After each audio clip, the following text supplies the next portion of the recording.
Enchantée.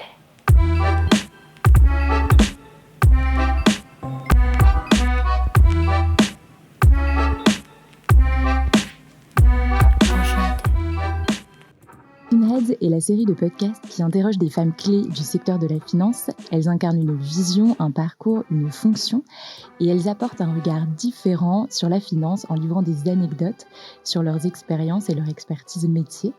Aujourd'hui, je suis avec Estelle Braque. Estelle, bonjour. Bonjour Caroline.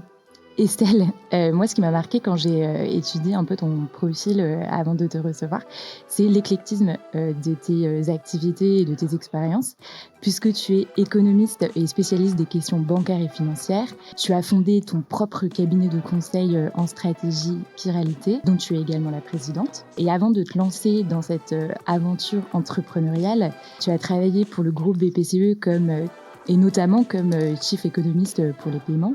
Tu es membre d'associations, notamment le réseau européen des femmes dans les paiements. Tu es également membre exécutif du conseil d'administration de l'Africa FinTech Forum, secrétaire exécutif du réseau pour l'Afrique des spécialistes en éducation financière situé à Abidjan. Et parce que tu es diplômé d'un doctorat en sciences économiques et parce que l'éducation te passionne, tu as enseigné le droit des affaires des pays arabes à l'université Paris 2 Panthéon-Assas. Et puis c'est pas tout, puisque tu es également auteur de nombreux articles, notamment pour Revue Banque et pour African Banker. Et tu as également rédigé 2 ouvrages, Système bancaire et financier des pays arabes et les mutations du secteur bancaire et financier africain, publié aux éditions L'Harmattan.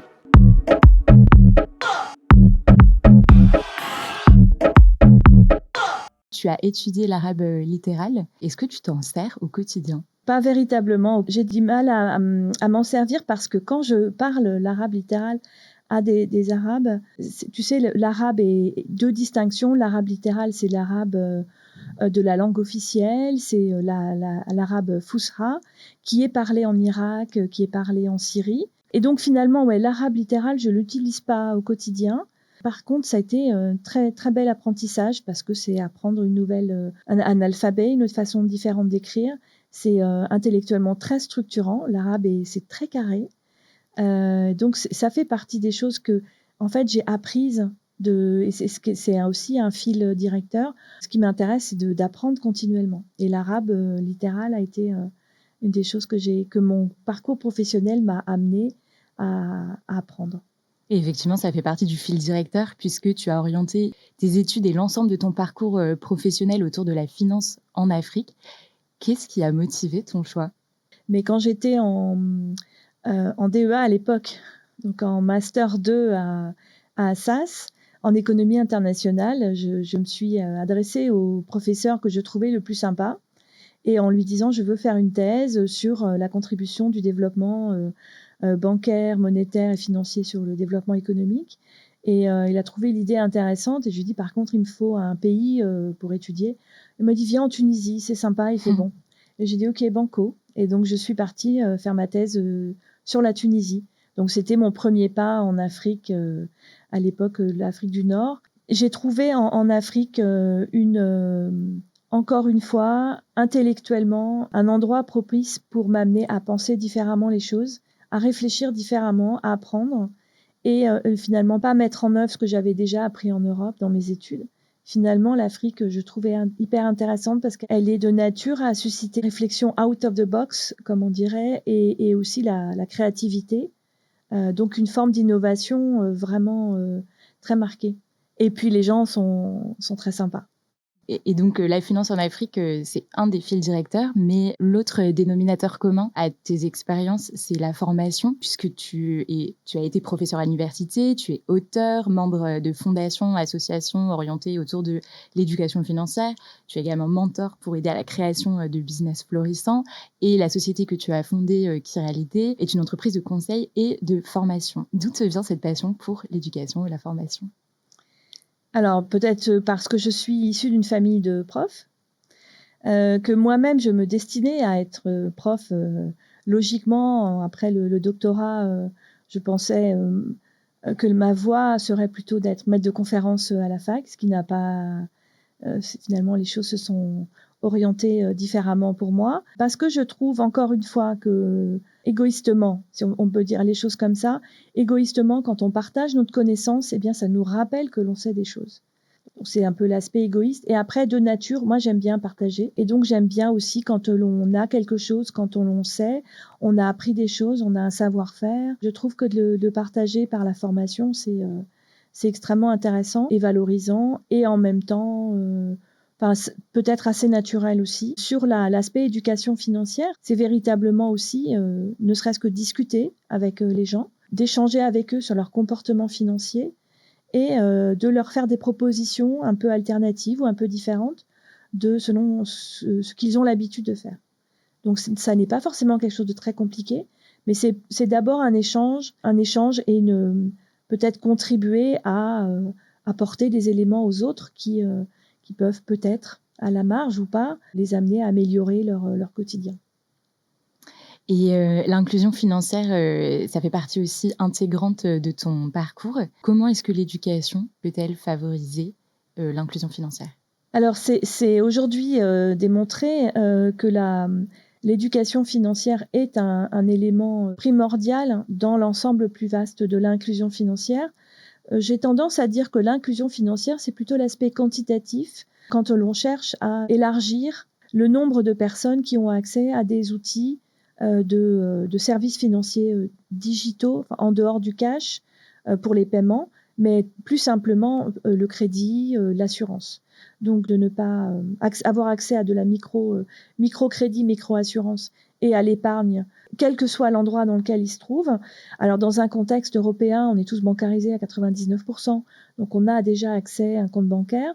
Dans beaucoup d'autres pays du monde, ça n'est pas encore le cas. Donc dans une population à 20% bancarisée, 80% de la population n'a pas accès à des services financiers tout court. Donc l'inclusion financière, c'est leur apporter des solutions peut-être plus techniques pour ça. En Afrique, c'est par exemple le mobile money. Et puis l'éducation financière, c'est plus un aspect qualitatif qui est comment convaincre les personnes de passer pour le paiement du paiement cash au paiement électronique. Donc c'est peut-être, on peut l'associer davantage à un accompagnement au changement, un accompagnement justement à une évolution des mindsets et d'aller développer la confiance dans cette nouvelle forme de la monnaie. Et donc, tu es membre de plusieurs associations qui tournent autour de l'inclusion financière. Est-ce que tu peux nous partager une expérience qui t'a marquée? En Côte d'Ivoire, l'année dernière, j'étais en 2022, je suis allée participer à la Global Money Week, donc qui est une initiative internationale aujourd'hui pilotée par l'OCDE, qui vise à promouvoir les initiatives en éducation financière. Donc Adzopé est à 100 km au nord d'Abidjan.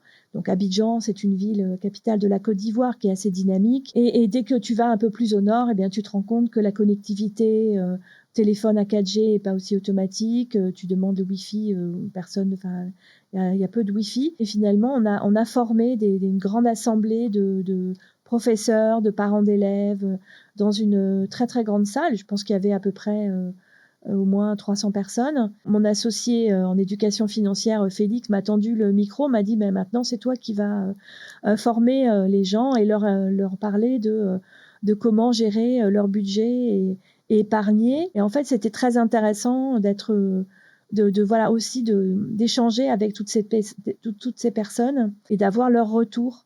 Donc on parle de notions extrêmement qui peuvent paraître très simples.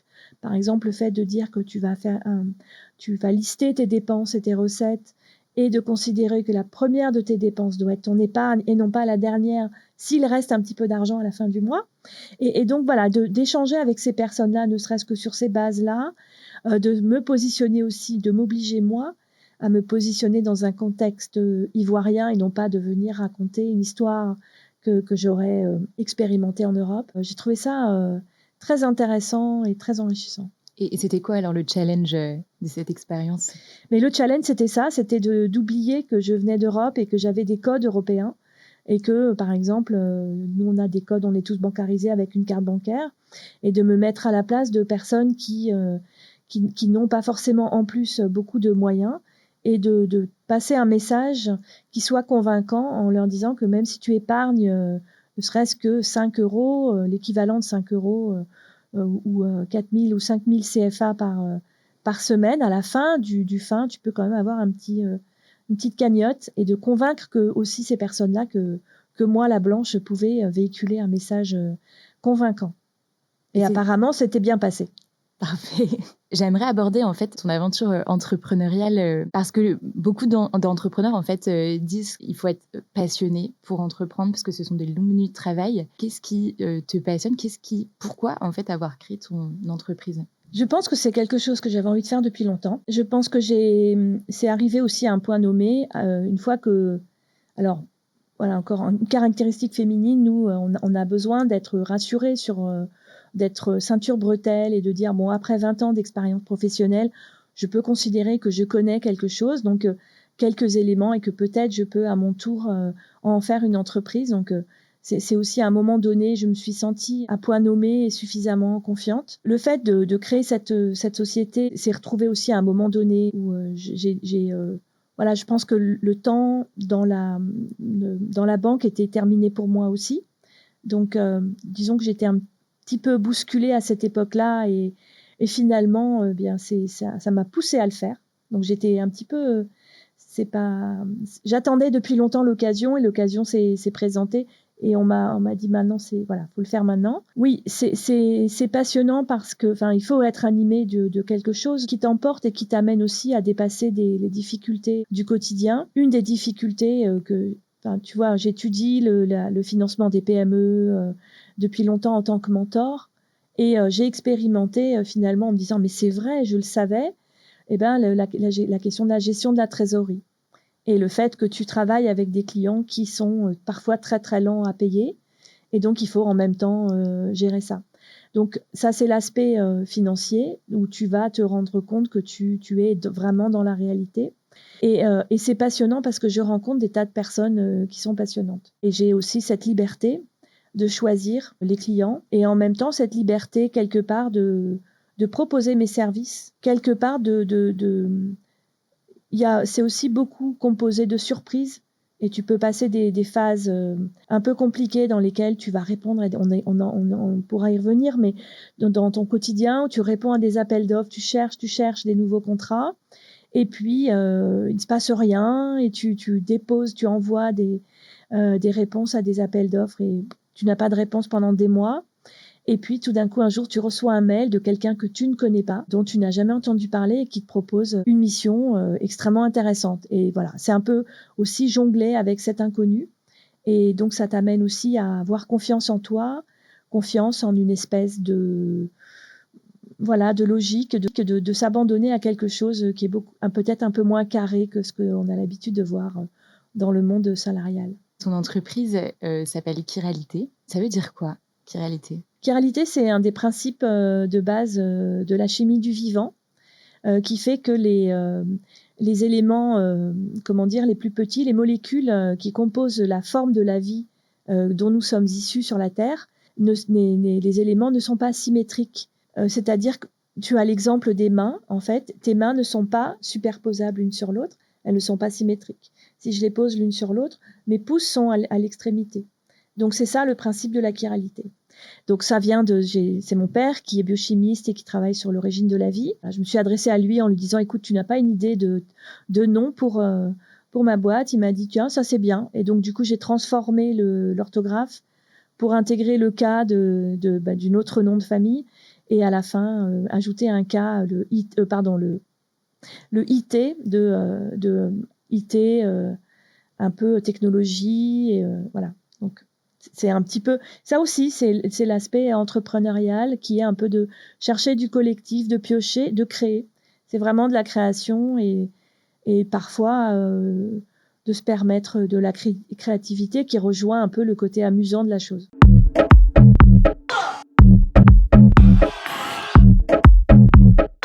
Chiralité, c'est une société de conseil en stratégie pour développer les activités des acteurs bancaires européens et africains.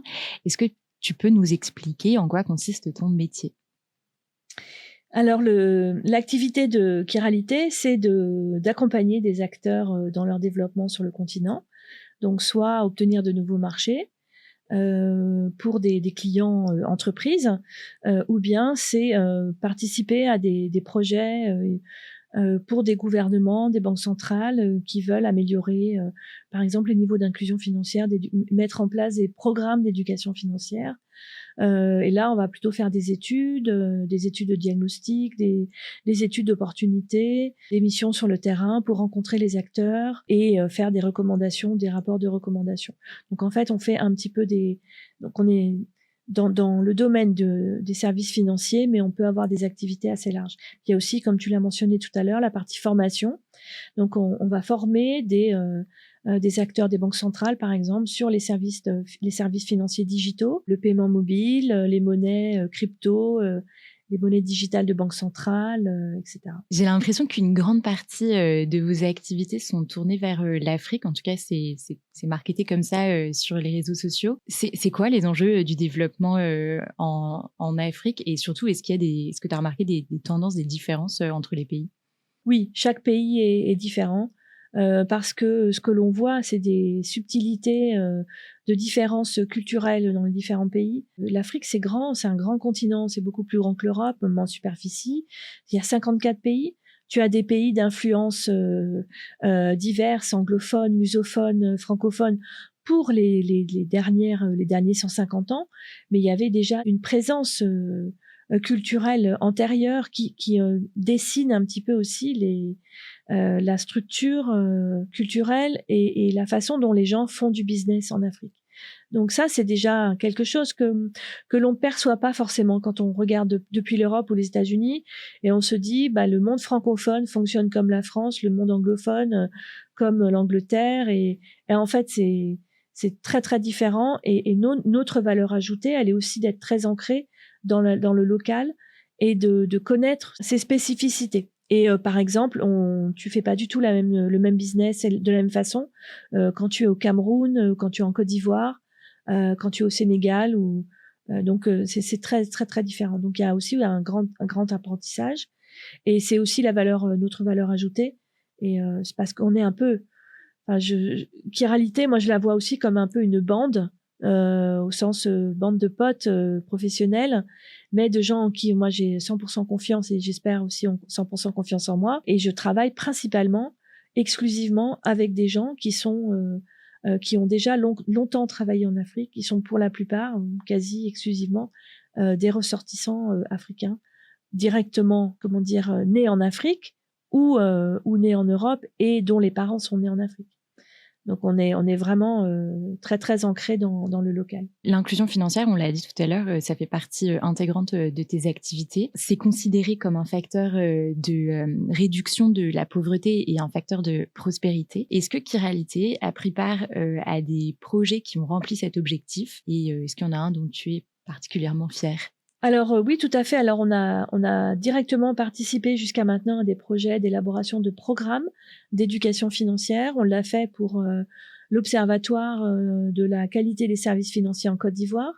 On l'a fait pour la Banque centrale de Tunisie et d'autres projets. Félix est un des experts de Chiralité. Il a travaillé aussi pour le programme de la BCAO, la Banque centrale des États d'Afrique de l'Ouest. Sur l'inclusion financière, j'ai un projet que j'ai bien aimé pour les Nations Unies qui consistait à faire une étude d'opportunité pour justement le développement d'une solution de paiement mobile entre le Nigeria, le Niger et le Tchad pour les éleveurs du Niger et du Tchad qui viennent vendre le bétail au Nigeria. Et là, c'est assez compliqué parce qu'on est sur trois zones monétaires différentes.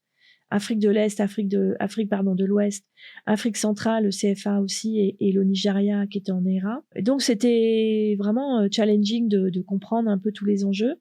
Et puis, pour la bonne réalisation du projet, je suis allée au Nigeria, à Sokoto, à la frontière entre le Nigeria et le Niger. Et moi, j'ai trouvé ça très intéressant d'aller sur place avec mon associé. On a fait cette mission sur place. Et après, en rentrant, de nous entendre dire mais qu'est-ce que vous êtes allés faire là-bas? Mais nous n'oserions jamais aller là-bas. Des Africains ivoiriens ou Nigérians qui nous ont dit mais vous êtes allés à Sokoto, à la frontière avec le Niger, mais même nous-mêmes on ne va pas là-bas, quoi. Et donc c'était intéressant de se rendre compte que nous y sommes allés.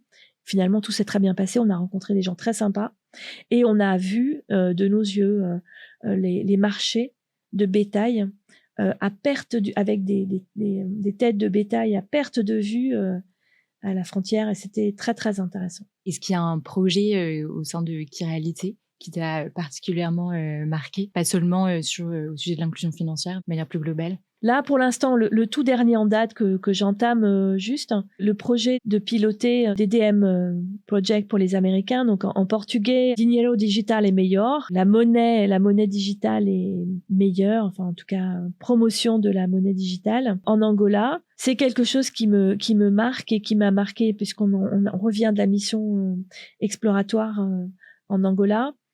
C'est la découverte d'un pays que je ne connais pas, l'Angola. C'est un vrai challenge pour moi parce que c'est un pays lusophone, que je parle un peu le portugais, mais j'ai appris le portugais au Brésil en faisant du kitesurf sur les plages du Nord-Est. Donc je connais le portugais brésilien pour discuter avec mes camarades pêcheurs kitesurfers.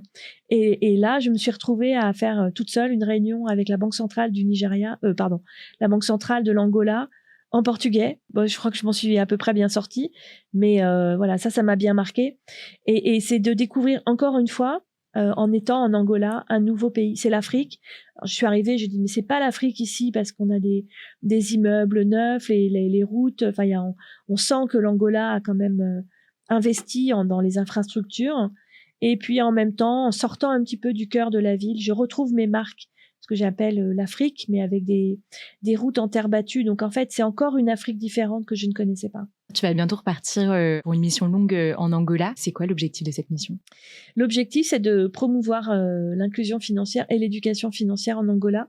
Donc il y a une partie de la mission qui va consister à travailler avec un des opérateurs de monnaie mobile locaux.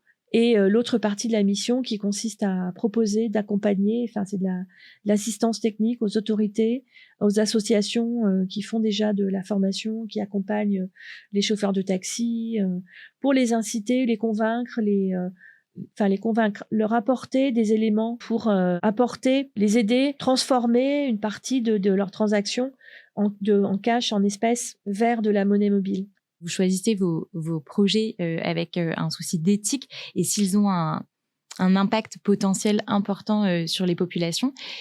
Qu'est-ce que vous considérez être un impact potentiel important? Un des projets dont nous ne sommes pas peu fiers, c'est d'avoir accompagné un acteur africain du core banking qui vient de signer un contrat avec une banque centrale en Afrique.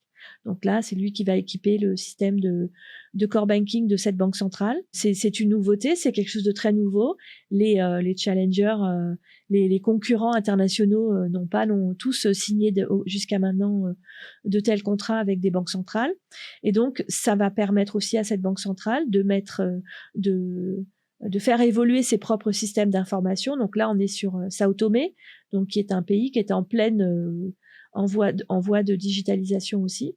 Et donc, potentiellement, ça va permettre de digitaliser un certain nombre de services, y compris peut-être au sein des banques, et permettre peut-être aussi aux banques d'accroître les services qui sont fournis à la population.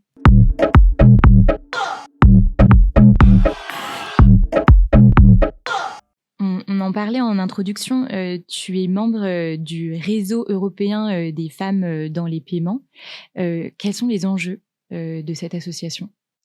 Alors, l'EWPN est une association qui a été fondée à Amsterdam et qui a vocation à promouvoir la diversité dans le domaine des paiements. Donc, c'est une association européenne.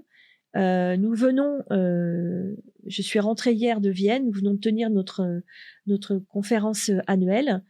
Et l'objectif de l'EWPN, c'est de proposer un espace dans lequel nous discutons des sujets métiers, mais d'une façon très, très franche et très directe, avec on ne va pas relayer un petit peu les discours officiels des entreprises sur les différents sujets. on veut parler de paiement, on va parler de paiement, on veut parler de blockchain, de crypto, etc. On va aller très loin dans la technicité, mais en même temps, on va avoir des panels qui vont dire les choses très franchement, et plutôt que de dire la crypto, la blockchain, c'est génial, on va plutôt dire, voilà, s'il y a certains cas, c'est intéressant, dans d'autres cas, c'est un peu moins intéressant, et on va aussi réfléchir à qu'est-ce que l'on pourrait, comment pourrait se dessiner le monde de demain. Donc, on a abordé, voilà, c'est l'aspect métier. Et puis, on va aborder des sujets peut-être un peu plus sur la place des femmes, mais pas, je parlais de diversité, de la diversité, donc des représentants de toutes les cultures, des personnes également handicapées, des personnes, voilà, leur place dans le monde professionnel. Et on va en discuter entre nous et aussi créer un espace safe dans lequel on peut discuter de tout ça. Il y a beaucoup d'échanges d'expériences, de se poser la question comment aider les plus jeunes, comment les mentorer, quelle position on peut prendre nous en tant que plus expérimentés. Donc c'est cette question du rôle modèle. Est-ce qu'on peut parler des quotas? Est-ce que les quotas, c'est une bonne solution ou pas? Comment on peut influencer les plus jeunes? Est-ce qu'on influence par l'exemple en étant nous-mêmes, ce qui est un peu ma position, ou est-ce qu'on va, voilà, différentes solutions.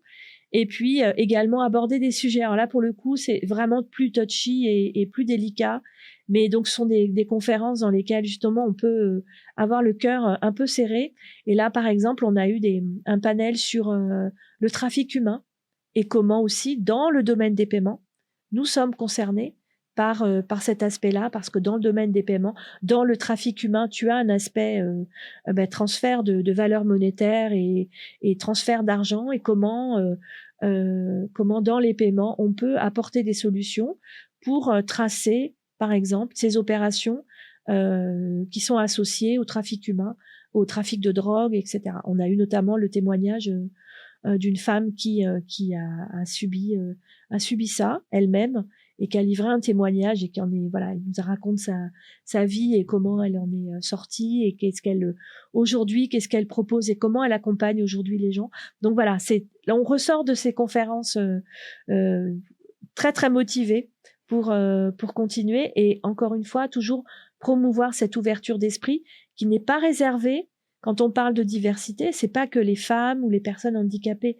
Cette diversité, en fait, elle concerne aussi les hommes, parce qu'en fait, derrière cette image de voilà, l'homme doit être fort, en fait, on se rend compte que mais c'est pas, enfin, cet impératif qui est donné aux hommes, il les dessert aussi, et il y a beaucoup d'hommes qui n'ont pas envie d'être chefs d'entreprise, d'être des leaders, et donc c'est aussi se poser dans un endroit dans lequel on peut librement parler de tout ça, et c'est très très enrichissant. Et là, pour le coup, nous n'avons pas assez d'hommes qui viennent discuter avec nous.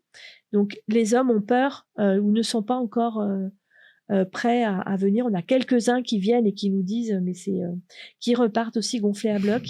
C'est en fait, je dirais plus généralement, proposer un espace dans lequel on peut parler librement de toutes ces choses-là, et se poser en tant qu'humain. En fait, on est des professionnels, nous travaillons tous ensemble, mais nous sommes aussi des humains avec des enfants, avec des enjeux, avec des carrières, et comment on peut juste parler autour d'un café de toutes ces questions-là. Et tu parlais de créer un environnement safe. Comment est-ce qu'on s'affirme? Comment est-ce que toi, tu t'es affirmé dans cet environnement très masculin? Je pense que le monde professionnel et la société a énormément avancé, évolué depuis le moment où je suis entrée dans la sphère professionnelle. Moi, quand j'ai fait mes études, on m'avait dit, votre génération, on était en situation de chômage important, prenez le premier job qu'on voudra bien vous donner. Donc, dans un premier temps, on est entré sur le marché du travail en disant on prend, et puis on va s'adapter. Et donc, en partant du principe que le monde professionnel pouvait être difficile. Et je pense que nous sommes aussi, il faut se rappeler, c'était avant MeToo, c'était, oui, il y a quelques années, mais dans un environnement dans lequel, voilà, on doit s'adapter, et clairement, je suis arrivée dans un endroit où il y avait majoritairement des hommes. bon, je suis un peu garçon manqué, et je suis à l'aise, comme tu l'as compris, avec ma bande de chiralité, mais voilà, il y avait quand même un espace assez masculin où il y a quelques fois, on va dire, on a pu avaler quelques couleuvres, mais en même temps, voilà, on apprenait, il y avait, euh, mais effectivement, j'ai eu quelque part, oui, à des moments, des réflexions désobligeantes, des qui finalement aussi des regards sur la femme. Un jour, on a voilà promu quelqu'un alors que un job m'était assez naturellement destiné. J'ai posé la question pourquoi pas moi. Il me dit mais toi tu es en âge d'avoir des enfants donc tu vas avoir des enfants et donc tu vas sortir on va pas te voir pendant 6 mois donc on préfère promouvoir un homme qui va rester dans le domaine. Bon, aujourd'hui cet argument semble complètement hors de propos, mais il était présent. Ce qu'il faut aussi dire, et pour être juste, c'est que le monde des paiements dans lequel j'ai évolué était aussi un monde des paiements avec des hommes âgés, sans être désobligeante, qui avaient plutôt l'âge d'être l'âge de mes parents. Donc, ils m'ont aussi pris sous leur aile. Donc, je me suis aussi retrouvée dans des tas de situations où j'ai été, alors peut-être on pourrait, dans certains cas, une espèce de regard patriarcal, mais dans d'autres cas aussi, il y avait beaucoup de bienveillance. Et mais par exemple, Jean-Claude Marély, qui a été mon premier patron paiement quand je suis rentrée aux banques populaires, lui avait ce regard paternel, sympathique et bienveillant. Donc, et aussi quand j'ai évolué, j'ai travaillé dans le domaine, le secteur bancaire du monde arabe et africain. Je n'ai pas été traitée de façon désobligeante parce que j'étais une femme.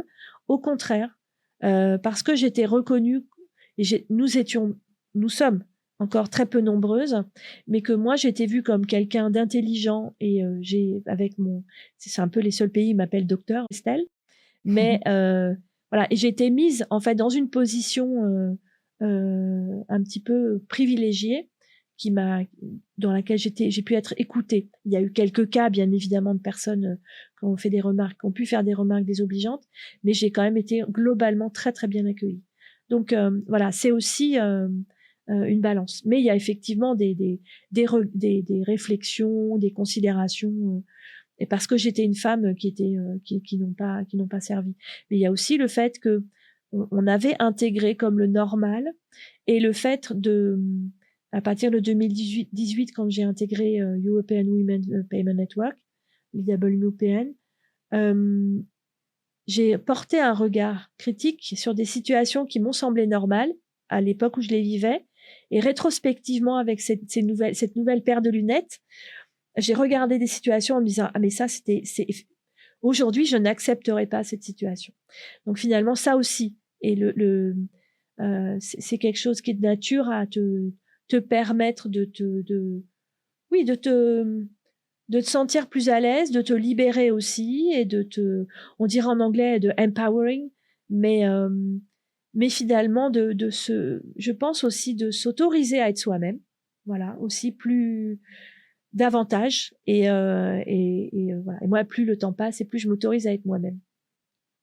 Et justement, au-delà des freins qu'on a pu te mettre ou des réflexions désobligeantes qu'on t'a faites, est-ce qu'il y a eu des moments où toi-même, tu as eu tes propres freins personnels en tant que femme, où tu as manqué de confiance en toi? Ah oui, tout à fait. Et sur très, très long terme, je dirais que c'est à peu près aujourd'hui que je ne me mets pas de limite. Mais il a fallu cheminer jusqu'à aujourd'hui pour ça. Oui, je me suis mis beaucoup de limites dans pas mal de domaines, dans les domaines personnels, professionnels. Mais en même temps, j'ai la chance par mon éducation, voilà, c'est difficile de définir d'où vient cette petite voix dans ta tête qui te dit ouais, ok, a priori ça a l'air compliqué, mais après tout, et si on essayait? Et ce qui fait que j'ai aussi voilà, fait un peu de la compétition sportive en judo. J'ai aussi beaucoup fait de snowboard. À un moment donné, j'étais en même temps, j'enseignais à la fac et je faisais des compétitions de snowboard, ce qui ne faisait, ça se faisait pas trop à l'époque. Et j'ai un peu mélangé les genres parce que j'ai trouvé ça, j'ai un peu exploré toujours. Et en même temps, aujourd'hui, je suis aussi formatrice de futurs professeurs d'une méthode de yoga pour danseurs. Quand on m'a la première fois, c'est une méthode que je pratique depuis 2008. Et quand mes professeurs en 2017 m'ont dit, tu devrais faire la formation pour devenir prof toi-même. Je leur ai répondu, mais non, vraiment, là, vous regardez, vous êtes des anciens danseurs de l'Opéra de Paris. Moi, je n'ai pas du tout ce gabarit-là, ni cette formation, ni ce background. Et ils m'ont dit, mais il y a quelque chose en toi qui fait que tu comprends le mouvement. Et tu parlais tout à l'heure du plaisir à enseigner, à partager. Et ils ont vu ça en moi. Et ils m'ont dit, si, tu devrais le faire. Et j'ai mis le bout des doigts dans l'engrenage et maintenant je donne des stages pour former les futurs profs. Est-ce que une des solutions pour avancer, pour faire bouger les lignes, c'est la discrimination positive? Qu'est-ce que tu en penses? Parce que tu nous parlais tout à l'heure des quotas dont vous discutez au sein de l'association dont tu fais partie.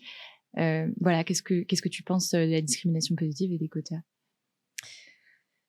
Je pense que c'est un sujet compliqué si on l'aborde de façon générale. Je peux considérer, je peux être d'accord avec le fait que dans certaines circonstances, les quotas peuvent être une bonne chose dans des endroits où c'est vraiment verrouillé. Et parce que le processus d'apprentissage, le processus de convaincre en fait ceux qui sont déjà en place que le fait de faire entrer de nouvelles personnes différentes, ça peut prendre du temps si dans un écosystème qui n'est pas convaincu de l'intérêt. On a d'autres systèmes comme par exemple la tech qui recrute, qui a un vrai besoin, une vraie difficulté à recruter des ressources. Aujourd'hui, ils en sont arrivés à un point où que la ressource qui est recrutée soit en présentiel dans les bureaux ou en remote, et que cette personne-là soit basée en Tunisie, au Maroc, au Sénégal ou en Asie ou à Paris, ça ne fait aucune importance parce qu'ils ont véritablement un besoin et qu'ils ont expérimenté que le fait de travailler avec des collaborateurs divers et de différentes origines et culturelles, des différences culturelles, eh bien c'est positif. Aujourd'hui, dans les entreprises globalisées, si tu développes un outil ou une application qui a une vocation globale et que tu la développes pour un homme blanc, tu vas planter ton produit parce que une partie seulement de la population mondiale va se reconnaître dans ton produit et donc tu es obligé de le concevoir aussi à l'image de ses futurs utilisateurs. Merci beaucoup Estelle pour d'être venue nous rejoindre sur Finheads pour Women in Finance. C'est un entretien très riche. Merci beaucoup. Merci Caroline. Enchantée.